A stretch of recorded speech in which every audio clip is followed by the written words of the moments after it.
Welcome to the AI Adoption Podcast. I'm your host, Professor Ashley Braganza, and I'm delighted to welcome Hamzah Malik to this episode. Hamzah is the founder and CEO of VetPulse AI. This is an AI assistant for veterinary professionals, and there are over 1,000 vets using this application on a worldwide basis. Now, Hamzah tells me that the reason why they keep coming back is because this platform provides them with up-to-date knowledge, and it makes sure that the vets understand and know where these answers are coming from. In other words, there is full transparency as to where the answers are coming from so that those vets can explain to the pet owners why certain procedures are being carried out. Now, he's so taken up with the world of AI that he and his team are already developing products for other sectors, including publishing, luxury travel, and NGOs. Hamzah also runs Regency, which is a digital consultancy. And through Regency, he works with household brands such as Taco Bell and the British Army. And it's delightful to have Hamzah Malik on this episode. I've told you a little bit about Hamzah, and what I'm going to ask Hamzah to start with is just to kind of tell us a little bit more about himself. So Hamzah, why don't you say to our listeners kind of what got you into this area of AI? Sure. Hi, my name's Hamzah Malik. I'm the founder and CEO of VetPulse AI and Regent Branding. We're a special digital consultancy with 32 people worldwide, remote and flexible. And VetPulse is an AI product that helps vets around the world in their day-to-day life using cutting-edge AI along with onboard knowledge bases to ensure that knowledge is accurate and up-to-date. And I've just sort of always been interested in the realm of AI from a very, very early age when it wasn't very usable and quite prohibitively expensive. Having worked in veterinary for a little while, I knew the problems that people faced. AI kind of, grows and scales. GPT explodes and roars onto the scene a couple of years ago, and I just knew it was the right time to sort of converge these two industries and create something of value for people. Great, thank you. But what got you into the veterinary market? So it's an interesting one. I accidentally stumbled into it. So I was working in a digital marketing agency. I've always been interested in digital marketing and online and tech. Started my own little web design agency whilst I was at uni. Nearly got kicked out of uni because of that, but managed to graduate, much to my parents' relief. And from there, joined this graduate scheme, digital marketing agency. And then just randomly, someone approached me and said, "Hey, there's a local company. It's a leading veterinary publisher called Vet Times. It's like The Guardian, but for vets. And they're looking for a digital marketing manager." Okay. I had no idea, nothing about veterinary. I didn't even have a pet back then. I was kind of, I think I'd had a cat for like just a few years. So I was very new to this. Interviewed, loved the niche. It's a niche full of really friendly, empathetic, warm people, but also a niche that does move slower compared to like consumer and food, because they can be a little bit more considered with how they roll things out. And I just loved it and sort of, I worked there for a couple of years and then launched Regent Branding. And then part of Regent Branding is a playground essentially where we can use research and development budgets to make new products. Sometimes the products die on their feet. Other times they do really, really well and they get spun out into their own companies. VetPulse is one of those products that we experimented with. And because I knew the market and how to approach them and sort of how to speak their language, it was nice that stepping back into veterinary, scaling it, giving value to people, and getting feedback as well, because there's such sort of specific, intelligent, and it's a niche audience, and their needs are very, very specific. So I think other people entered and didn't do as well because they were new to veterinary and they just saw dollar signs in their eyes or pound signs. Whereas on our side, the product's free. I don't care about making money from it at the moment. But if someone messages me, we really listen to their feedback, because you've got to respect your market, you've got to respect your user. This area of getting an AI organization or an AI platform up and off the ground, clearly there are many entrepreneurs and the government's encouraging people to start up AI businesses. But I just wonder, how did you actually get started? How did you identify the gap in the market? I think it was there was a blend really because like I have two rules, right? One is like veer away from the popular sort of zeitgeist. So when AI kind of started growing, scaling, and everyone's like every single day on X, it's like, oh, it's over. AI can do this now. Wow. And you know, it's image generation. You can make recipes from it. It's a dietitian. It's a personal trainer. It's a diary. It's a psychologist. All this stuff is being made by young people, which is amazing. But young people that if you offered them like £2 million for their product, they'd give it to you. Which means like part of them is obviously in it because they love AI. Part of them is in it for the money. And the more people that are in it just for the money, the lower the quality of products become. Because you're basically looking at what's the quickest exit I can get. And that to me is not a way to run. It's a way to run like a venture. Like you can have a little side project and sell it, but a business with like integrity really listens to its users. So, I looked at what was happening in the popular space, veered away from that and looked at the most sort of specific niche and like sort of well molded area that we can actually have an impact in. And there was a list of places, there was a list of markets and niches. We work with the charity sector a lot. We work in luxury travel, restaurants, veterinary, of course. And, veterinary just kind of stuck out on that sort of diagram of sort of like, how niche the industry is and how much value you can give. It was up and to the right. And it was quite easy to build as well, to be honest. This isn't something that required years and years of development. The whole thing was developed in about sort of 4 or 5 months. Wow, that is very quick. And I'm just thinking about what you were saying in terms of trying to make the case and particularly the business case. I just wondered if you could, kind of looking back, what were the main components of the business case when you were putting Vet Pulse together? The main thing, usually when I do business cases, it's like, okay, what's the total addressable market? How viable is it? Is it scalable? Do you have like a moat? Is it defensible? What's the commercial plan? What are you going to do with it in 5 years? A lot of products don't make it through that filter. With Vet Pulse, I kind of lowered the sort of barriers for a lot of those questions because I know that we're not going to make money from it for a little while, but I'm okay with that. The main sort of factor in my head was, is this going to improve the life of vets on a day-to-day basis when it scales and as the smarter it gets? And is there a competitor that can come in and just kill us completely?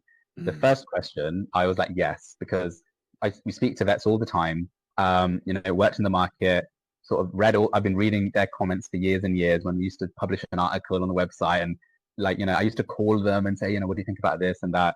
So I kind of know what their pain points are. And I know that this isn't being addressed at all. And they have something called the Vademecum, which is like a dictionary, an old book of all the different definitions and everything.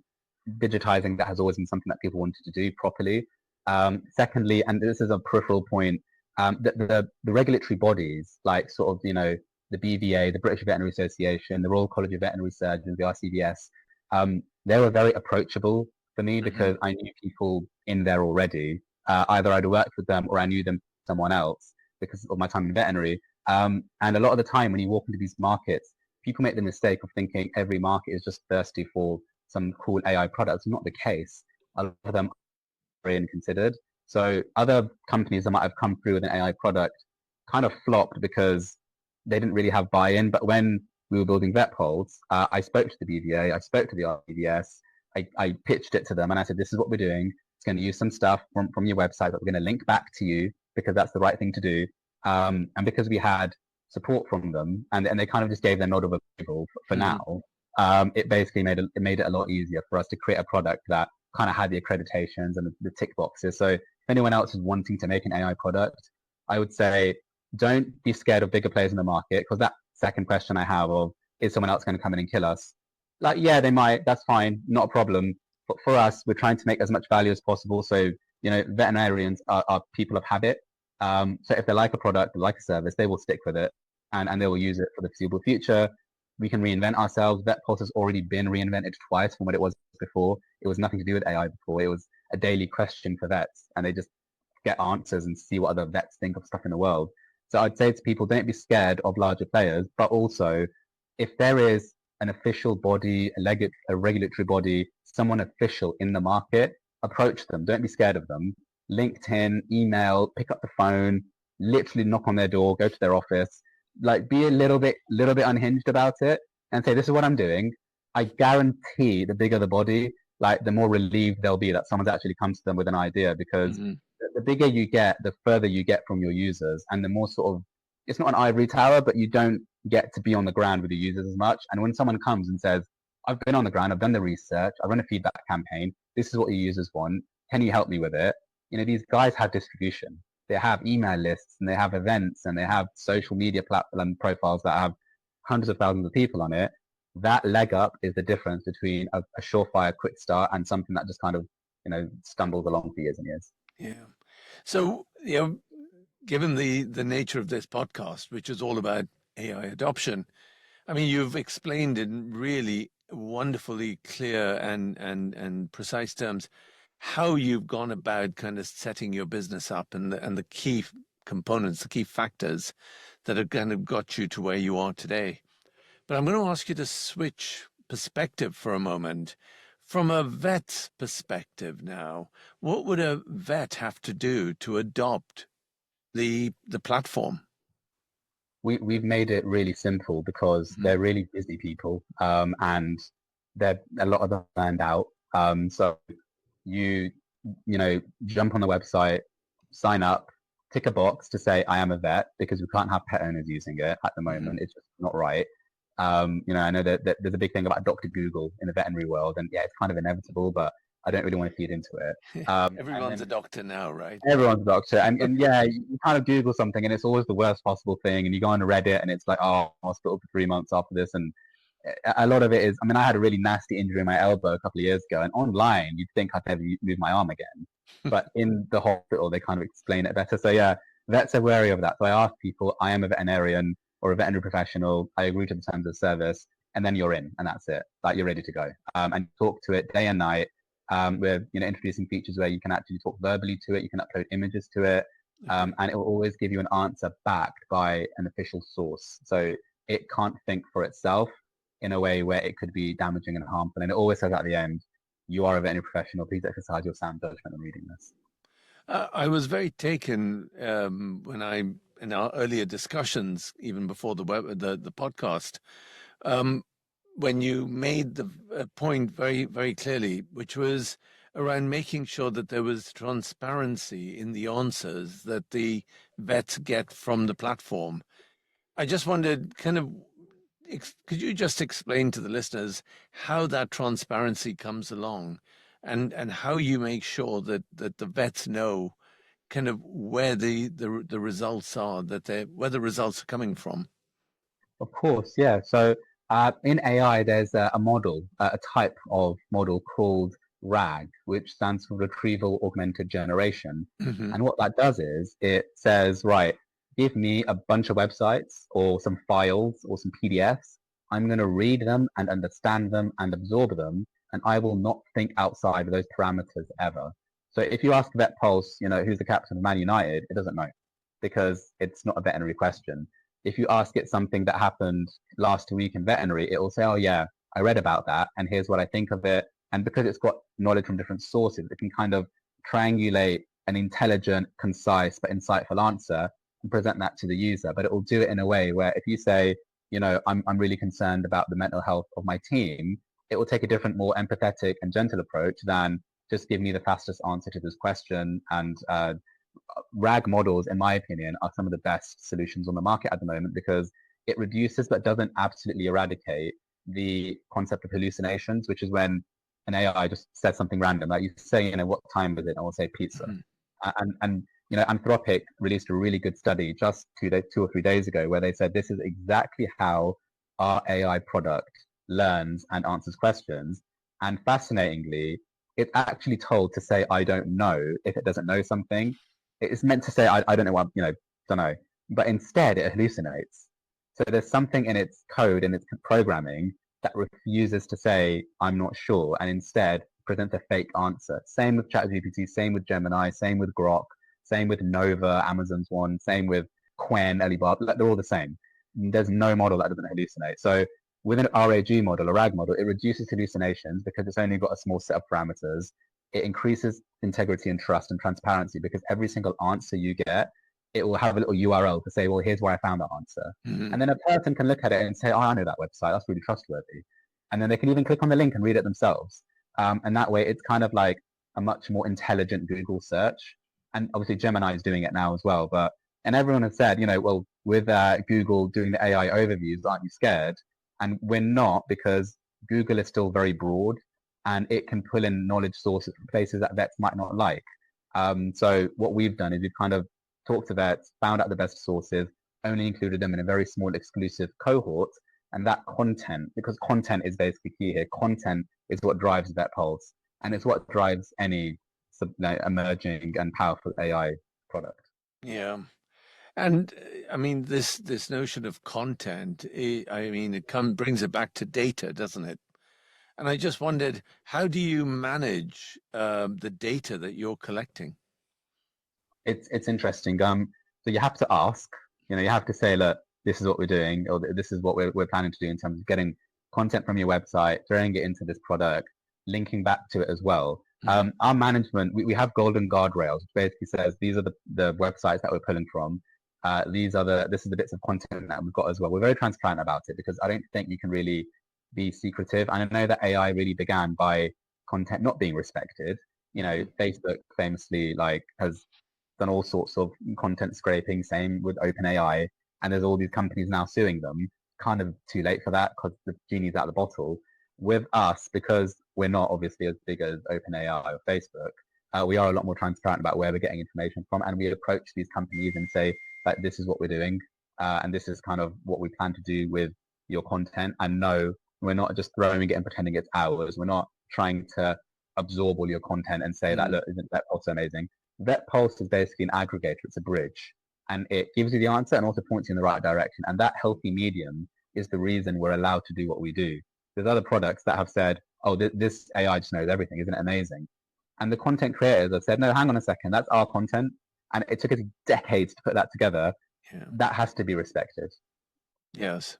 Yes. And you can begin to see that this is very topical in the current regulatory frameworks that are going through Parliament and being discussed at the moment.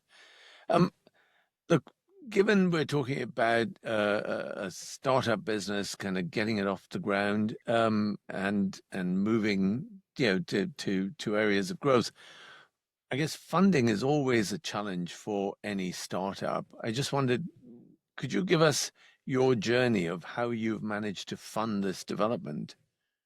Yeah, it's a long and painful journey. So it starts off not even in the realm of AI. It starts off with Regent, which is just, Mhm. I mean, it was a digital marketing agency, and now we're just like a specialist digital consultancy. We go to companies and brands around the world, help them with their digital strategy. And the sort of core of this approach is find a pain point, find customers that are willing to pay above and beyond to get it resolved, because we can't scale like if we have thousands and thousands of customers. We tried, but it doesn't work. So we go to very specific brands, we charge them a specific amount, we say we're going to solve your problem, we solve it, we deliver, we advise, they see the value in us, and they continue working with us. And then that sort of monthly recurring revenue built up and up to the point where I said, right, well, now, the team is sorted, the salaries are sorted, I'm sorted. Now I've got this small pot of money where I can throw it into different projects. And some projects didn't do very well, but hey, we learned from them and it was fun, which to me is really important when running a business. And then Mhm. others were like VetPulse. And we made a game before that called Vet Wordle. And, weirdly, again, just for fun, but now it sells advertising and it makes its own money. So I'm very confident in the veterinary market. So when we had this small bit of money, not a lot, I focused on sort of let's make VetPulse. We didn't fall into the same pitfalls as like new companies who say, oh, well, I've got to hire this person for 10,000 a month and I've got to do this and I've got to do that. We know the cost of things because we're in the market. And Mhm. so, it's an internal team that built it. It wasn't outsourced. And the team that built VetPulse at the same time, 2 or 3 days of the week, were working on the Regent side of the business, which is bringing in money. So that revenue Okay. built VetPulse, which then paid them as well for the full time. And then from there, launching it was just through Facebook and Instagram ads, to be honest. It was really sort of I think if people realize how powerful social is at the moment, that drop everything. You can literally put in any job title you want. You can put in professor if you want into Facebook ads, show them a form and say, do you want this product when it launches for free? And in one tap, someone can share their name, email, phone number. You get it immediately. For them, it's seamless, but you can generate thousands of leads every single day if you want, every week if you have a smaller budget. And then by the time you launch your product, which is what we did for VetPulse, by the way, we just put out funny memes to just generate interest. The product wasn't finished, by the way. We were still building it. But by the time we did finish, we had about 800 people, vets around the world, that were like, wow. 10, 11 of them were actually working as professors at unis in the States. So they showed it to all their students. That was another springboard for another couple of hundred users.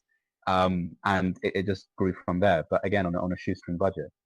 So Hamzah, just picking up on some of the points that you were making in terms of how the business has evolved.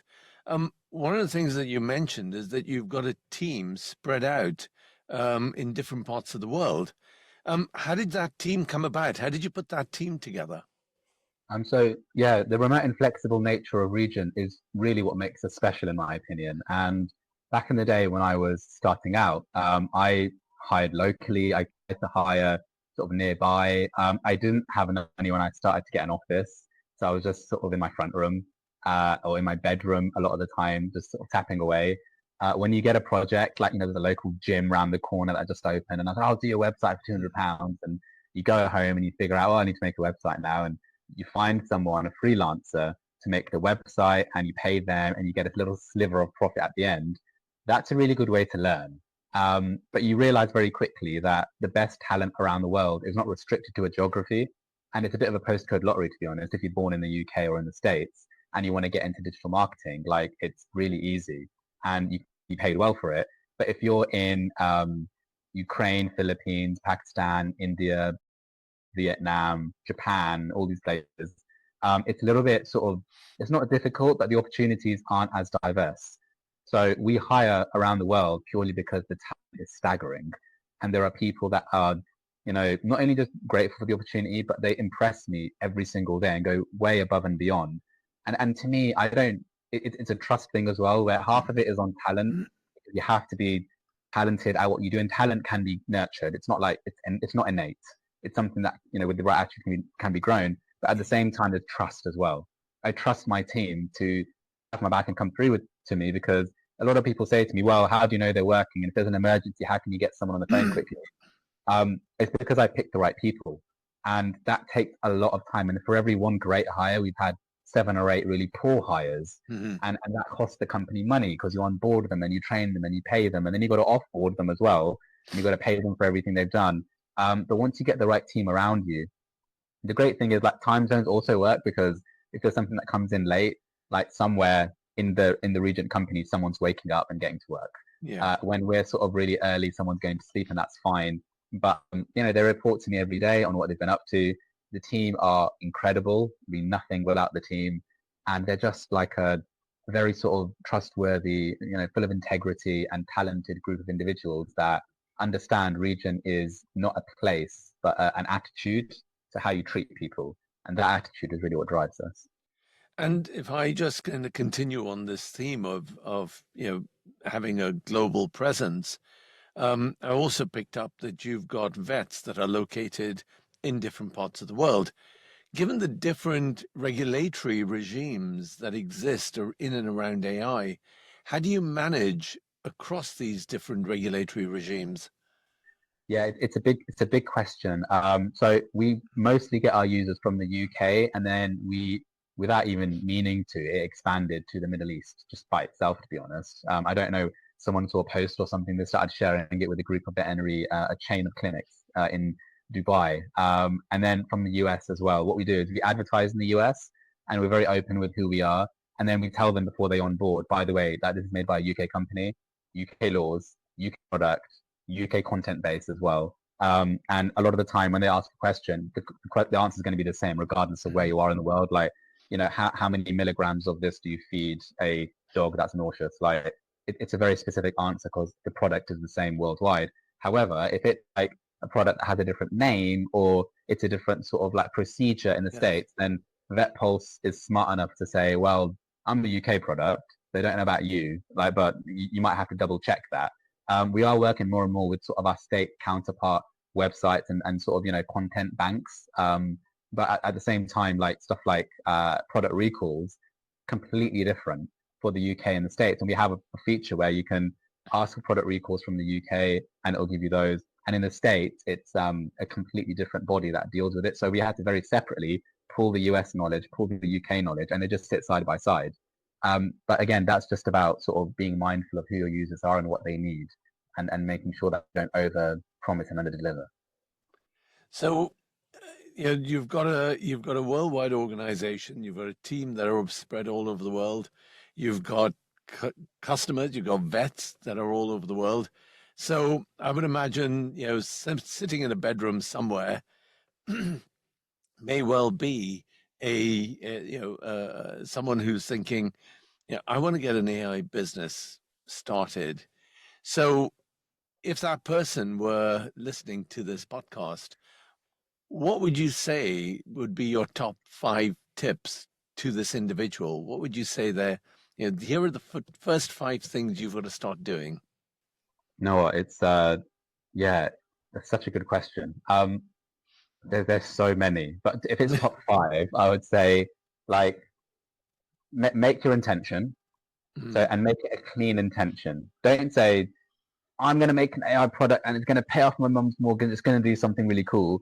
That's nebulous. That doesn't mean anything. Yeah. What product are you going to make? And once you've done your research, make your intention, take a deep breath. And then secondly, be iterative. It's step by step. Nothing's made overnight. So if one day you make 0 progress, that's okay.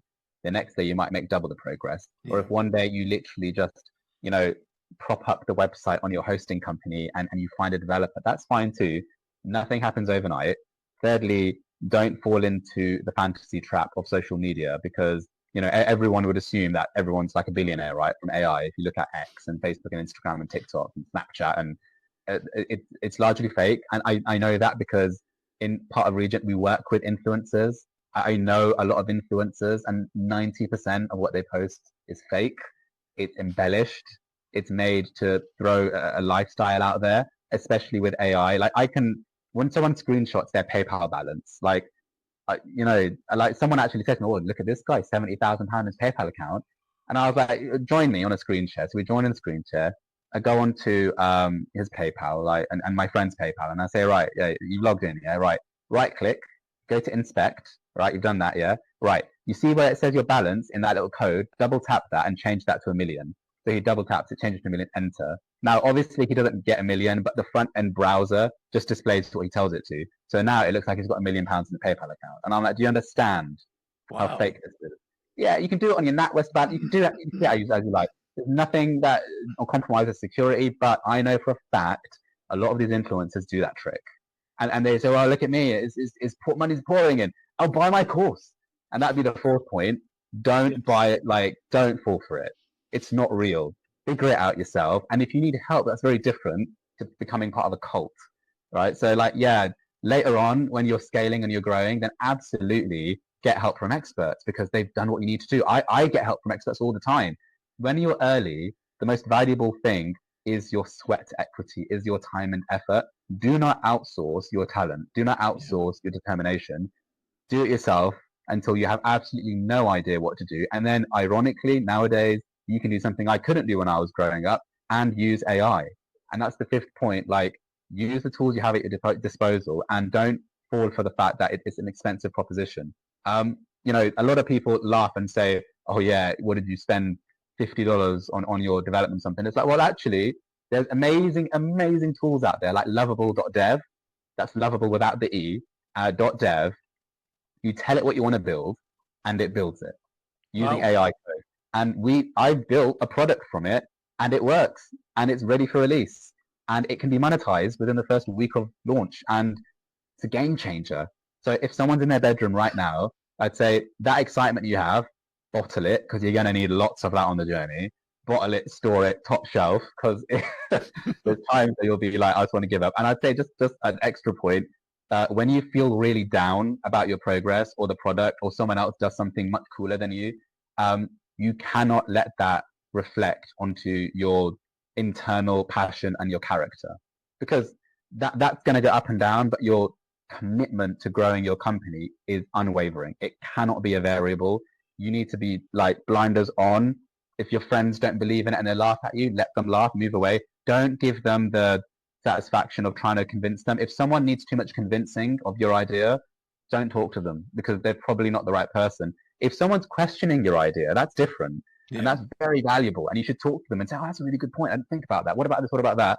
But if you've got contrarians in your circle who are just like, oh, come on, man, Google could do that in 2 minutes. Or now my mate did that and it failed. Like, I don't mean to be too harsh about it, because there's no need to be rude, but very discreetly move away. Like the same behavior taken to the veterinary tone here, like a cat. I have a cat, right, Rocky, and if he doesn't like his environment, it's too noisy, the Hoover's on, people are talking, the kids are around, whatever, he won't meow and jump up, and he'll just get up and walk out of the room. That's what cats do. That's what you should do if someone isn't totally supportive of your idea. And yeah, I know that's way more than 5 points, but there is someone watching this who's going to launch something in the next 3 months, and it's going to change their life forever. And if you launch and it doesn't work, you know what? You are in a 1% camp that tried, and you are going to achieve a breakthrough eventually. Don't worry about the first time. Don't worry about the 10th time. You know, if I meet someone and they're like, I've hired people who are like, I made 10 projects on the side and they all failed. I'm like, come on board. You're hired. Because I love the fact you're trying. If someone comes on board and says, well, you know, I've not spent a penny on actually doing it myself, but hey, can you pay me so I can learn on your dime?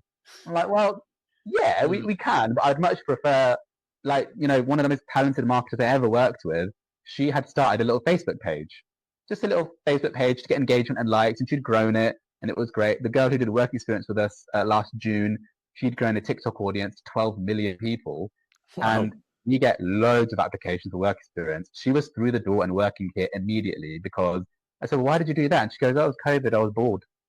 That's amazing. What are you doing with it now? Nothing. And I was like, amazing. Okay. Like, it's the attitude, right? And that's what I'd say. Just don't think about currency. Just think about the effort. Thank you. I think that those are really, really powerful words of advice. And I think the issue around persistence, tenacity, you know, it comes through both in terms of your response, but also just in terms of, you know, I can see why you've kind of got to where you are. But let me just ask, in terms of looking ahead, so in terms of, you know, taking the business forward, what do you think are going to be your major challenges going forward? I think it's going to be interesting, because we're going to have to create it might be a trade-off between being specialist and being convenient. So you can be super convenient, which is really easy to use, easy onboarding, data's all there, but it's not going to be very specialist, because to be specialist, it takes a bit more time to feed the AI what you need to tell it. Uploading an X-ray or uploading a massive white paper, like, it takes a bit longer, and the answers will be a lot longer as well, which means that people might not read them. We're going to need to find the middle point where we say, oh, it's still convenient, but we're not trading off the fact that you can do very complicated things with this model. And secondly, it is inevitably going to have to be monetized. At the moment, we're very lucky that Regent can pay for VetPulse, and it just works. But eventually, like, I wouldn't have made it if it was just purely a passion project, because I have passion projects, but you know, if you're spending a decent amount of money, eventually through marketing and onboarding and the teams and stuff, you need to think of even how to break even. And the next challenge is going to be, how do we break even in an industry that's changing by the day? We have an idea, and it really links into the Google Ads side of things, not Google Ads, but that model where if you're a vet and you put in a certain word, the keyword triggers an ad on the side outside of the chat, because the chat is sacred, it's outside. And you can say, oh, I'm interested in that, I might buy it. That's a very old model, but it kind of runs the world through Google and Facebook, because they're advertising companies, really. But we're looking at sort of, you know, premium subscriptions, communities, paid events, and it's just going to be about scaling that, really, whilst running Regent, whilst building out a team, whilst keeping an eye on what Amazon's doing with AI. And they started Nova just, you know, recently, and now they've jumped in again with their own LLM. China's churning out a new one every other week. So the main challenge is kind of maintaining a vision, a focus on the product, whilst all these variables are basically fired at it, like that old, like, you know, that really old arcade game where it's like a missile launcher, and you're at the bottom, and the line goes up and it hits the meteor, and there's like thousands of meteors coming in, and you've got to kind of get all of them at once. Otherwise, one might hit you and kind of derail your project. So it's basically that. And again, it's not an unsolvable problem. It's just about having the right people in the right place, being part of the right networks, and maintaining your passion and consistency. And part of that is taking time out as well. And one of my challenges is actually stepping back and breathing and not working, and then stepping back into it with a fresh head. Well, listen, Hamzah, all I can say is thank you so very much for joining on the AI Adoption Podcast. And thank you for being so open and sharing your insights, sharing your experiences, and really giving the audience some really, deep thoughts about, how do you actually adopt AI, not just in terms of developing the product, but then developing the product and then helping your customers as much as anything else to adopt your service, your products and your services as well. And what came through for me anyway was just how clear and passionate you are about knowing and understanding your customer base and then meeting their needs. So thank you so very much for joining us today. I very much appreciate that, Hamzah. Thank you so much for the invitation, Professor Braganza, and I look forward to catching up soon.